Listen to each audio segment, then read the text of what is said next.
पति पत्नी के बीच अक्सर कई बातों को लेकर झगड़ा होता है और कई बार घर में पैसों के खर्च का हिसाब मांगने पर बात बिगड़ भी जाती है। ऐसे ही एक विवाद में महिला अपने पति के खिलाफ केस दर्ज करा चुके हैं। सवाल यह है कि क्या पत्नी से खर्च का हिसाब मांगना अपराध है या नहीं? क्या इस आधार पर पति पर धारा 498 जैसे गंभीर आपराधिक केस चल सकते हैं? इस अहम सवाल पर सुप्रीम कोर्ट ने बड़ा और साफ फैसला सुनाया। सुप्रीम कोर्ट ने कहा कि केवल खर्च का हिसाब मांगना, पत्नी पर आर्थिक नियंत्रण रखना या उसे खर्चों का रिकॉर्ड रखने को कहना अपने आप में आपराधिक क्रूरता नहीं है, जब तक इससे पत्नी को मानसिक या शारीरिक नुकसान साबित ना हो। ये फैसला 19 दिसंबर 2025 को जस्टिस बीवी नागरत्ना और जस्टिस आर महादेवन की बेंच ने दिया। कोर्ट ने एक पति के खिलाफ दर्ज 498A का केस रद्द कर दिया। दरअसल पति और पत्नी दोनों अमेरिका में काम करने वाली सॉफ्टवेयर इंजीनियर थे।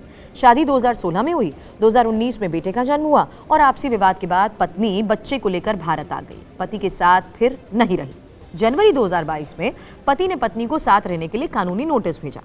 इसके कुछ दिन बाद पत्नी ने पति और उसके परिवार पर 498A कैद और दहेज उत्पीड़न का केस दर्ज करा दिया। पत्नी का यह आरोप था कि पति खर्च का पूरा हिसाब मांगता था, उसे एक्सेल शीट में खर्च लिखने को कहता था, अपने माता पिता को पैसे भेजता था, गर्भावस्था में भावनात्मक सहयोग भी नहीं दिया, वजन बढ़ने को लेकर ताने मारे और इन आरोपों के आधार पर पत्नी ने पति के खिलाफ केस दर्ज कराया। हालांकि सुप्रीम कोर्ट ने साफ कहा कि ये आरोप शादी के रोजमर्रा के झगड़ों जैसे हैं, ना कि आपराधिक क्रूरता। कोर्ट ने कहा पति का आर्थिक रूप से हावी होना या खर्च का हिसाब मांगना बिना किसी ठोस मानसिक या शारीरिक नुकसान की क्रूरता नहीं माना जा सकता।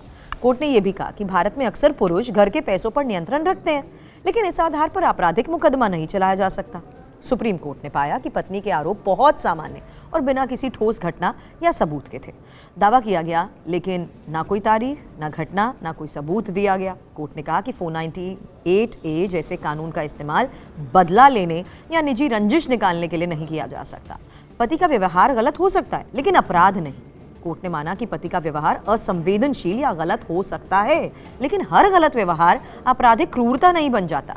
सुप्रीम कोर्ट ने पति के खिलाफ दर्ज FIR और केस को पूरी तरह रद्द कर दिया।